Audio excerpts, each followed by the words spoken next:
Hello, everyone. On tonight's episode of Connor and Coverage, we're talking quarterbacks, the NFL draft, Bears finding new homes, transfer portal, and everything Georgia football.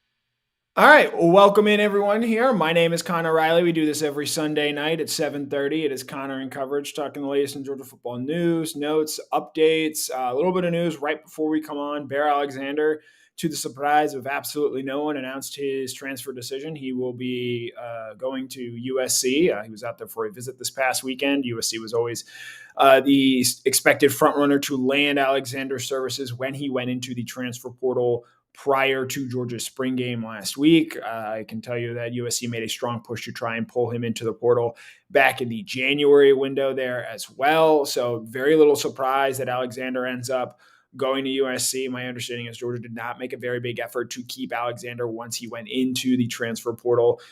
Very dissimilar situation compared to Amarius Mims a season ago when Mims went in the portal and ultimately ended up staying at Georgia. I think those on the Georgia coaching staff and certainly some of his teammates are more than happy to see Alexander on his way and finding a new home. And with that, we'll open it up. Sort of first topic here tonight. Wasn't expected to be first, but it was on the docket. We'll talk transfer portal news. Georgia has seen 4 players go into the transfer portal since the window reopened here on April 15th. The window will remain open through next Sunday, April 30th. As it stands right now, Georgia is at 87 unofficial scholarships. That number could be down to 86 if you remove C.J. Washington from the equation. He did not go through spring drills this year, and my sort of expectation is that he will not be with the team, but that has not been made official yet, as he's still obviously dealing with the neck injury he suffered last spring there. So 86 or 87 scholarship numbers, depending on how you view C.J. Washington, meaning Georgia's probably going to see maybe 1 or 2 more guys go into the transfer portal in terms of, players moving on. You've seen 3 other guys this week elect to do so. Linebacker Ryan Davis, he entered the transfer portal on Monday. You had Griffin Scroggs do so on Tuesday. And then on Saturday morning, cornerback Marcus Washington Jr.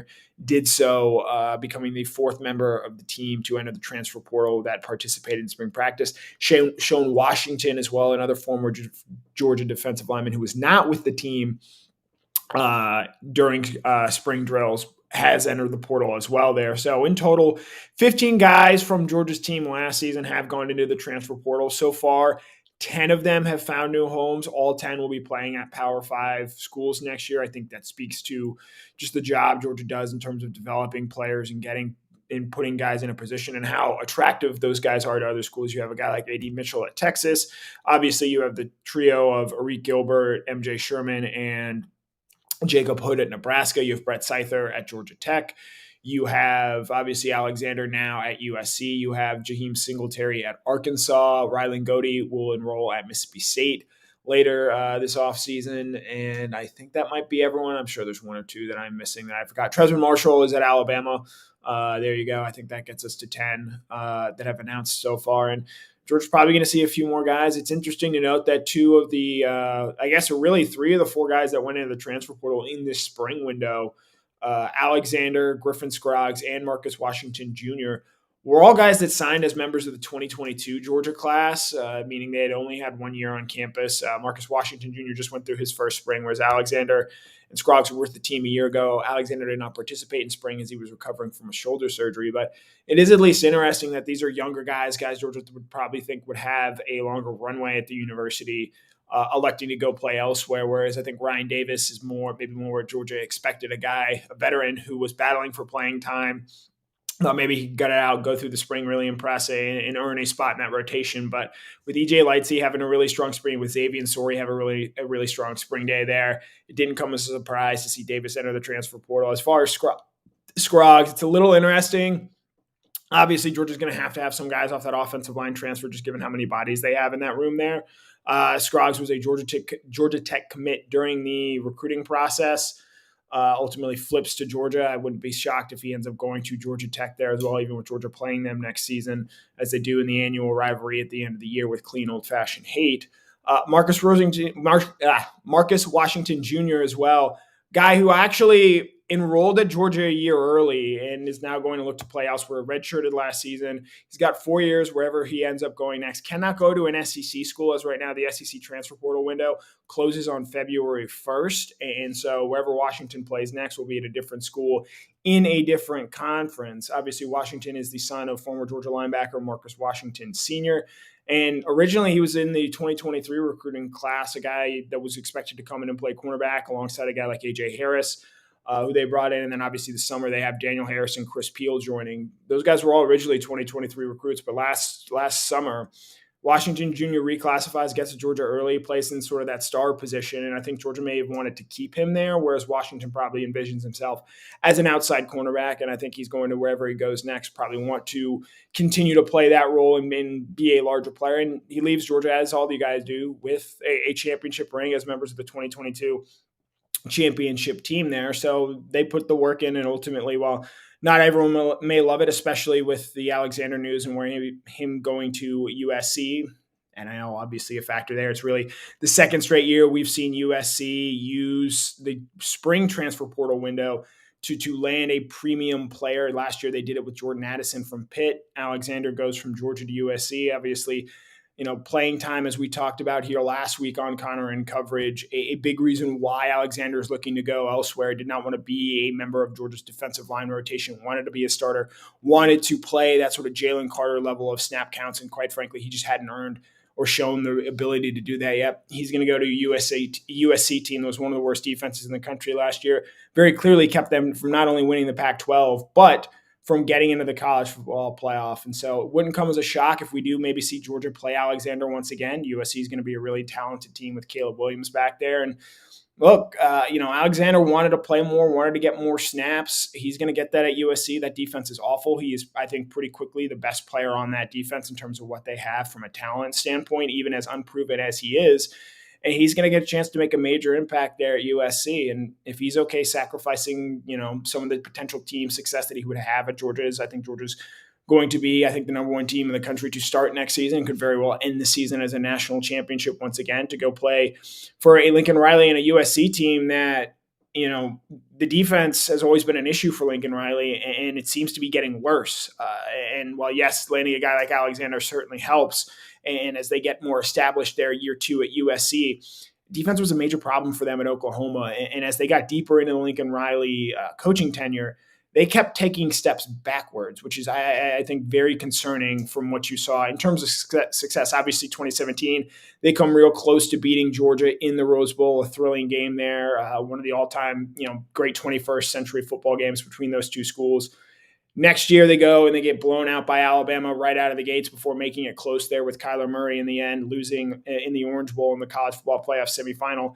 And then in 2019, just get absolutely destroyed by LSU in the Peach Bowl. A really embarrassing effort, so much so that even though Georgia lost to LSU in the SEC championship game, I think that maybe had some people reevaluating where that team might go.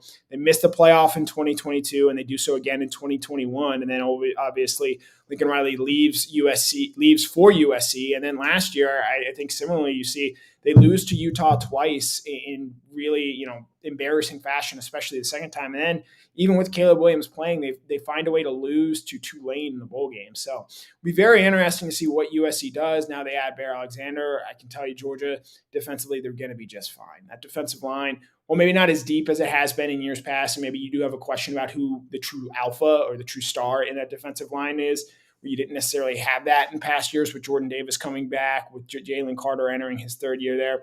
There's some question about who's going to be the true best player on this Georgia defensive line. Could it be Michael Williams? Could it be a veteran like Nat Stackhouse? What do you see out of Jordan Hall early on?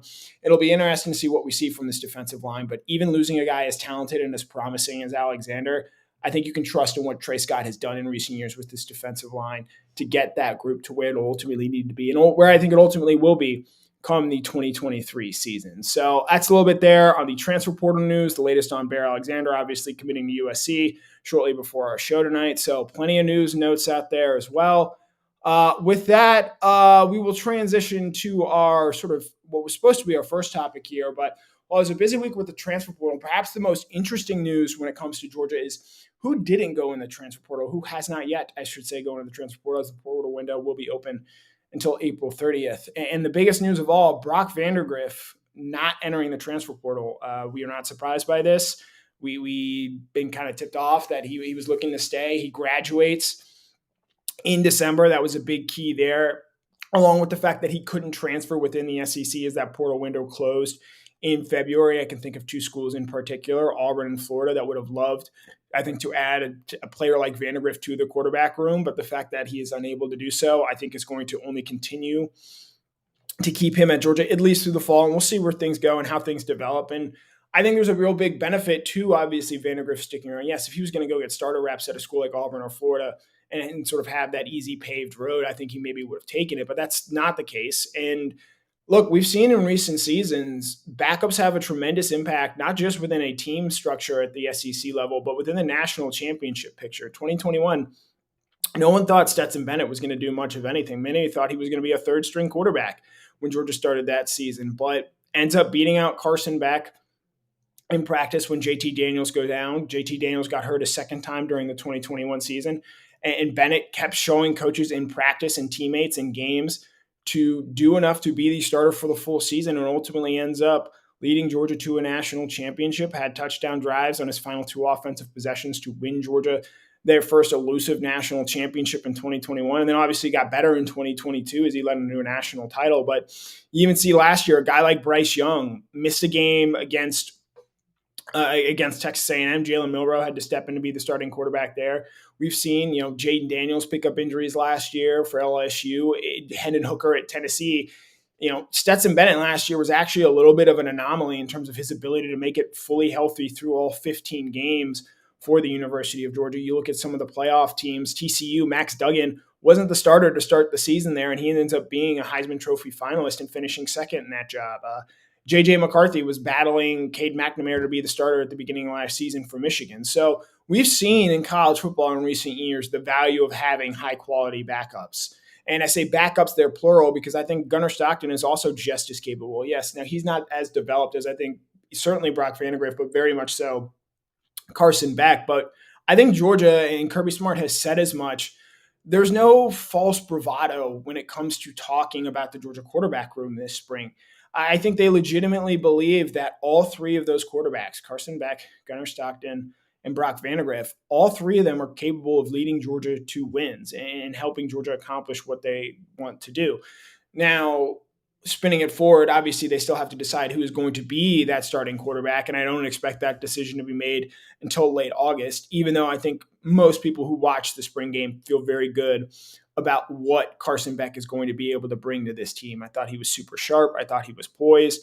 I thought with the way this Georgia team is built, we're a really strong offensive line, it's a really deep wide receiver room, you're going to see them play more towards that style of offense, whereas last year, more tight end heavy, you had Stetson Bennett's mobility as a major factor there. So this offense is going to look a little different, not so much because it's going from Todd Monken to Mike Bobo, but because I think they're more willing to match the personnel that they have specifically at that wide receiver position. And I think that fits well with Carson Beck's game. He's obviously, I think, a more refined pocket passer than I would say Brock Vandagriff is, and certainly Gunnar Stockton is at this point in time. And so I think he's a guy that's comfortable operating from the pocket. And while he's not the athlete that either Stockton or Vandagriff or even Stetson Bennett was, I do think that Beck is maybe an underappreciated athlete in terms of what he's able to bring. He is not a statue back there. We've seen, the Vanderbilt game last year. You go back and watch the tape. He's able to use his legs to maneuver around, create time, and even pick up a first down using his legs. I think maybe a Joe Burrowian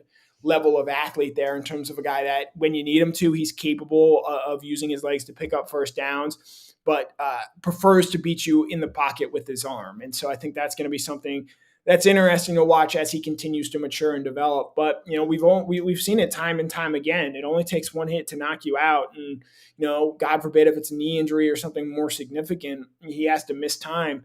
Having a guy like Vandagriff as your backup is going to be incredibly beneficial. I know Auburn would love to have Brock Vandagriff. I think Florida would love to have Brock Vandagriff. And the fact that, in the event that Carson Beck does end up winning the job, Vandagriff's going to be the number 2 quarterback, I think is going to pay off for him in the long term, whether he ends up starting a game eventually at Georgia or not. Because, look, Georgia's schedule, especially to start next season, against UT Martin, against Ball State, South Carolina. That's a nice little home game to have week 3 there, because while South Carolina I think is a upper mid-tier SEC team, I haven't seen anything against Georgia in the past few years that would indicate that South Carolina is capable of keeping it close. And that's a game where you could see Brock maybe getting in and getting some reps there. And then obviously UAB as well. Point being, with the way Georgia's schedule sets up next year, I think there's a very good chance that Brock Vandergrift gets a chance to find plenty of reps throughout the season, not dissimilarly to what Carson Beck got this past year. And obviously Carson's going to have to play well, but if Carson doesn't play well, Brock is there as a quality option. So the fact that Georgia going into this 2023 season is going to have 3 quarterbacks that it feels very comfortable with, replacing Stetson Bennett is going to be tough. I know he's not everyone's favorite quarterback. We'll see where he ends up getting picked here in this year's NFL draft, but he was a guy that did a lot for that team last year. And it's not a given that whoever steps in is as good as he was. In fact, I would say it's probably, at least to start the season, going to be a clear step down from what Bennett brought, just because he had played so much football by the end of his time that it's not easy for a first-time starter to come in and play like that, even against competition like UT Martin and Ball State. So whoever steps in for Stetson Bennett, they're going to have obviously a ton of talent around them, but they're going to have some big shoes to fill, along with the new offensive coordinator and adjusting to being the starting quarterback there. But the fact that Georgia, not dissimilar to say, running back's not a great example, but say like the inside linebacker position, the cornerback position, the safety position, where Georgia, at least certainly with the cornerback and safety positions, are trying to figure out who those guys are going to be, who those starters are going to be. At the cornerback position, Nyland Green, Julian Humphrey, Dalen Everett, even I'll throw AJ Harris in there at this point in time. All those guys are former top 100 recruits, and you'd probably feel pretty safe betting on Georgia figuring it out and finding a guy that can play that position at a high level. I think the fact that you have that at the quarterback position this year with Carson Beck, Brock Vandergrift, and Gunnar Stockton, now that they've all made it clear they're going to be sticking through the Georgia program at least through the rest of the 2023 season, I think should leave you feeling very comfortable about the quarterback change that we're going to see Georgia have to make this season, going from Stetson Bennett to whoever the new starting quarterback is going to be, even though I think most of us at this point agree that Carson Beck is going to be that guy for the University of Georgia. So that's sort of our second topic here tonight, talking Georgia quarterbacks. Touched on the transfer portal news, latest things there going on for Georgia. Obviously, Bear Alexander announced shortly before we come on here that he is headed to USC. No surprise there. Don't need to spend a whole lot more time on it. He's no longer a part of the Georgia program, didn't want to be. And anytime you can leave a program that is going to have had 4 first-round defensive linemen in the last 2 years for a school like USC, which hasn't been very good defensively in quite some time, I mean, you just have to do it. So moving on to our third topic here, and this will be something that I'm sure dominates later on this week. The 2023 NFL Draft is upon us, and as someone who loves this event, I cannot wait for it to be over, because naturally we've entered the part of the talking cycle where, guys are rising, guys are falling for no reason. They haven't changed as football players. They haven't gotten better or worse, but just because scouts are throwing their opinions out there anonymously and reporters are just spewing them out there for clicks and headlines and things like that and clout. And it's quite exhausting, to be honest, quite disgusting as well. I think some of the things we've seen happen with CJ Stroud this past week are a little confounding. I'll say this here, and this isn't necessarily a Georgia related opinion, but of the top 5 quarterbacks that are expected to be taken, Bryce Young, CJ Stroud, Hendon Hooker, Will Levis, and Anthony Richardson, in some order. Georgia's played all of them, with the exception of Stroud. They've played all of them multiple times, based solely on what they did against Georgia. And I've seen what they've done at other games as well. I think I would take CJ Stroud first, and I'd feel pretty good about it. I would actually, and this is maybe more an NFL take than a college football related take, I would have Anthony Richardson as my number 2 quarterback, just betting in the upside and the fact that he was kind of in a disaster situation at Florida these last 2 years with Dan Mullen, everything going wrong there. And then first-year coach in Billy Napier. And, so not exactly the best system for him, but I do think the traits and tools are worth taking there. Third, I would take Bryce Young. Bryce Young is an absolute killer, great quarterback, but I do worry about injury and his ability to survive in that league, given that size. Now, you can point out plenty of bigger quarterbacks have had injury issues there. I think that's certainly a fair point. But, I feel comfortable. I know what I'm getting in CJ Stroud and Anthony Richardson. I feel comfortable betting on the tools. 4, I take Will Levis. I think he's the 4th best quarterback. I'm not as anti, him being a first round pick as some other people are, but I do get, the pros and cons that come with it. I would have him at number 4, a team in the middle teens, like the Tennessee Titans, the New York Jets, if they weren't so infatuated with 38-year-old Aaron Rodgers. Maybe even the New England Patriots, a team I root for. I could certainly see him landing there. And then I'll be honest, and maybe this is me just judging how he played against Georgia, maybe a little too much. I don't get the Hendon Hooker buzz. For everyone that has knocked Stetson Bennett for being 25 years old, Hendon Hooker is also 25 years old. Stetson Bennett played in a legitimate pro offense with a guy who is now an offensive coordinator at the NFL level in Todd Monken. There's been no one that has been successful coming from that Tennessee style, that Josh Heupel sort of Baylor style offense. And along with the fact that he's coming off an ACL injury there as well. So, if a team takes him in the first round, all power to you. I don't quite frankly see it. And the way he played against Georgia these last 2 years maybe might influence that a little bit too much, but that does sort of highlight my thinking there on the top quarterbacks. As far as Georgia guys, Jalen Carter is still going to be a top 10 pick, even without having as bad as a pre-draft process as you can have, I think, with him. I think the talent is still too high to not bet on it. I think Seattle at 5. I think Detroit at 6 is probably where he's going to go, one of those 2 spots. Maybe he falls to the Eagles at 10. Maybe the Atlanta Falcons take him at 8 there. I think that's a realistic spot for Carter to land, but I do not foresee him getting out of the top 10 there. Next Bulldog off the board. Playing it safe, I'll say Broderick Jones. I feel comfortable knowing where he's going to go. I think the high end is 9 to the Chicago Bears. I think the low end is 17 to the Pittsburgh Steelers, but there's a run of tackles in there that we're going to see, a run of offensive linemen. There's 4 of them: Peter Skarnowski out of Northwestern, Paris Johnson out of Ohio State, Broderick Jones, and obviously Darnell Wright out of Tennessee. Again, this is similar to why I have Anthony Richardson over Bryce Young. Skarnowski, I think, is the most refined. Maybe there's some question about whether he's long-term a tackle or whether he's a guard. Long-term, I would bet on Broderick Jones. That's why I would take him first if I was an offensive lineman needy team. Just betting on his traits, the way we saw him grow, I think, over these past 2 years at Georgia, the fact that he was able to make the impact that he did, I think you feel very comfortable about that. So that 9 to 17 range there from Broderick Jones, a guy that is similarly going to go, I think, in that range and could well go ahead of Jones. I think it's just hard to nail down when he's going to come off the board. Is Nolan Smith. Nolan's not a perfect prospect, but he's pretty darn good. Elite athlete, incredible leader. The only thing really missing is the production, but I think part of that is the way that Georgia asked him to play in college. They never asked him the way Alabama asked Will Anderson to just, hey, go attack the quarterback. I think Nolan is a much more refined, complete sort of outside linebacker, whereas Will Anderson, I think, is just a pure edge rusher. And so that's maybe why Smith goes a little bit later than Anderson does. I think a team picking at 8, like, say, the Atlanta Falcons, make a lot of sense for him. I personally don't know if I'd love to see Nolan in a Falcons uniform, just given some of the pressure there and given how they haven't been able to really find a pass rusher, Patrick Kearney, Jonathan Abraham, since they were around. So it'll be interesting. That's the high end. I foresee Nolan going in the top 20, but the question is which team is going to talk themselves into betting on Nolan's skill set. I will say wherever he goes, that team is getting an incredible leader, a great player, a great person, and a guy that is going to make that locker room and that culture better. We'll wrap it up here with 2 more guys that could go in the first round. I think they probably don't go in the first round, but they go early on day 2. That's Darnell Washington and Keely Ringo. We'll start with Darnell. It's a loaded tight end group this year. Dalton Kincaid out of Utah is probably the best pure pass catcher. Michael Mayer is the most all-around refined tight end.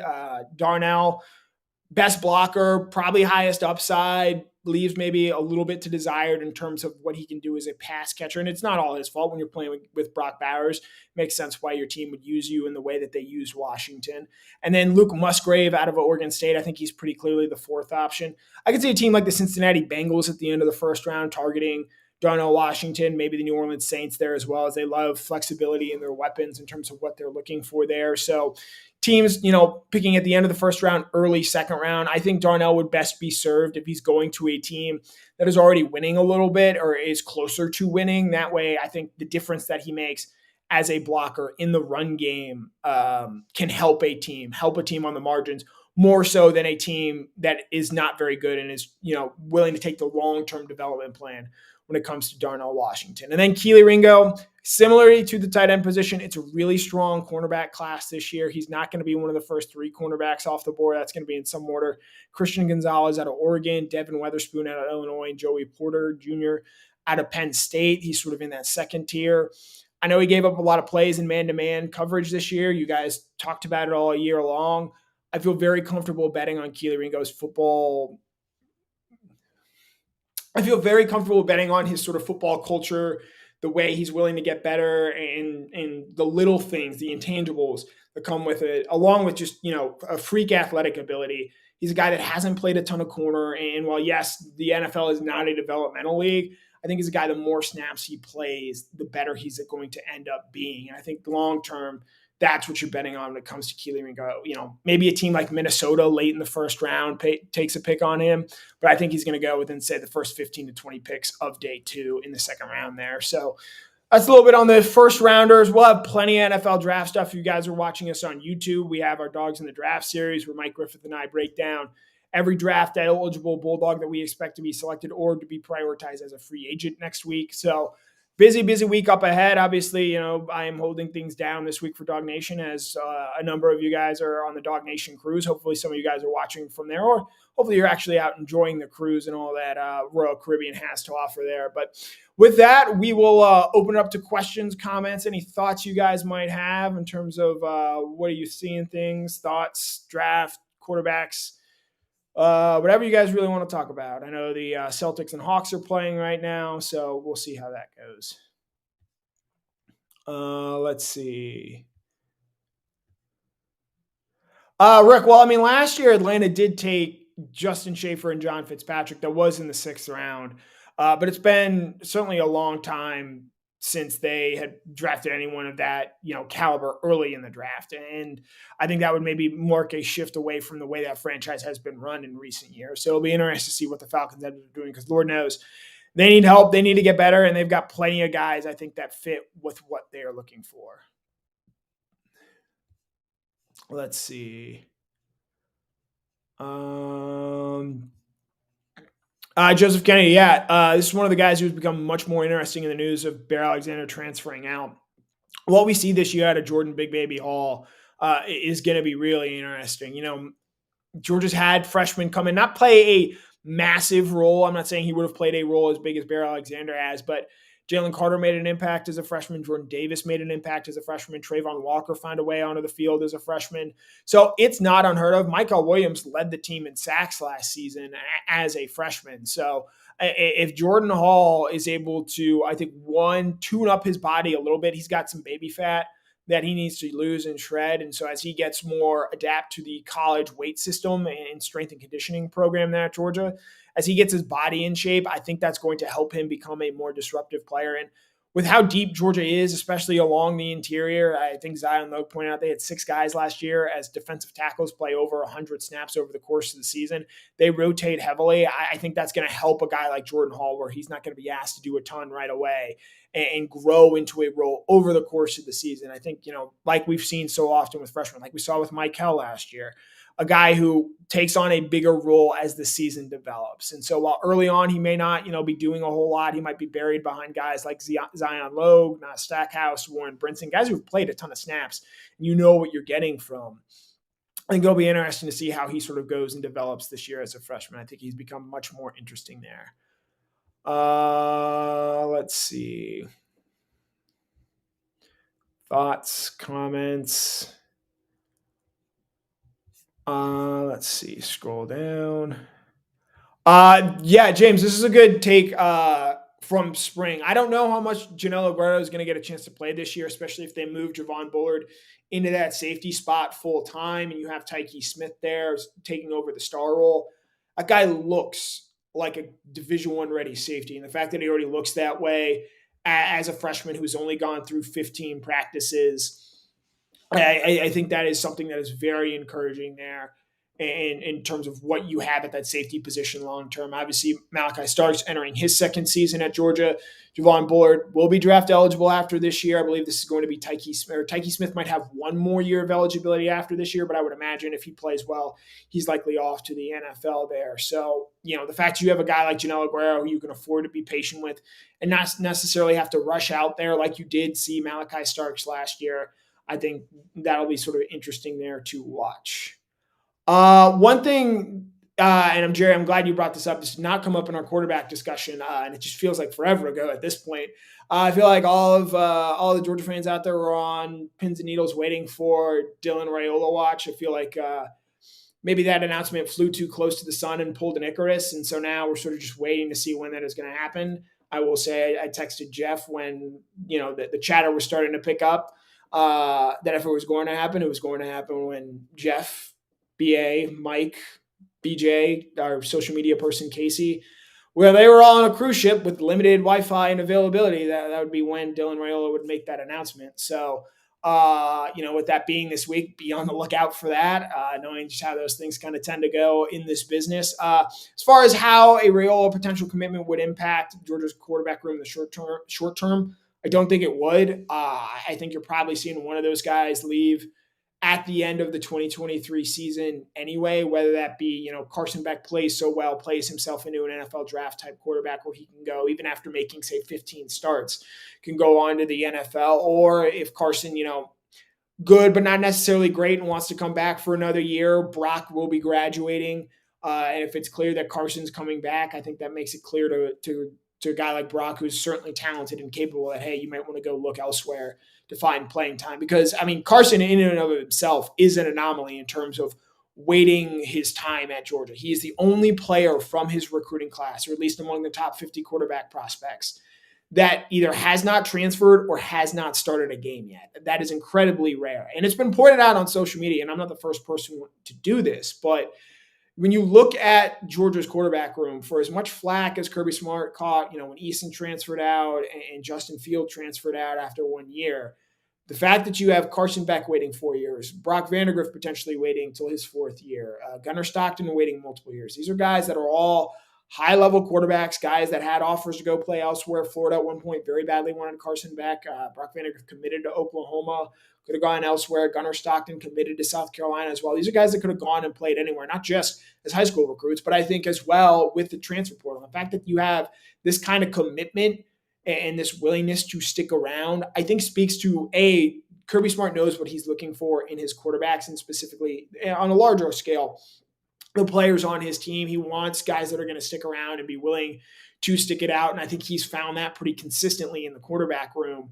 And then along with the fact that, well, yes, you bring in a really talented player in Dylan Raiola, Georgia wants to take two quarterbacks, and Ryan Puglisi has made no bones about it. Like, whether Raiola comes or not, Puglisi is coming to Georgia to compete. And while he might have to wait a little bit longer with obviously the talent level that Raiola has, I think it shows that Georgia knows what it's looking for in its quarterbacks. And I think Puglisi is set to follow in those similar footsteps in terms of a guy waiting to wait his turn, whenever that might be. Let's see. And you know what? We've gone about 35 minutes. It's going to be a long week this week. We're going to have a ton of DawgNation content for you. Obviously, any transfer news that comes out, if Raiola does elect to commit, we will have that covered here. Obviously, the NFL draft starts on Thursday with the first round. Rounds 2 and 3 are on Friday, starting at 7. First round starts at 8 on Thursday. And then on Saturday, you finish things off with rounds 4 through 7.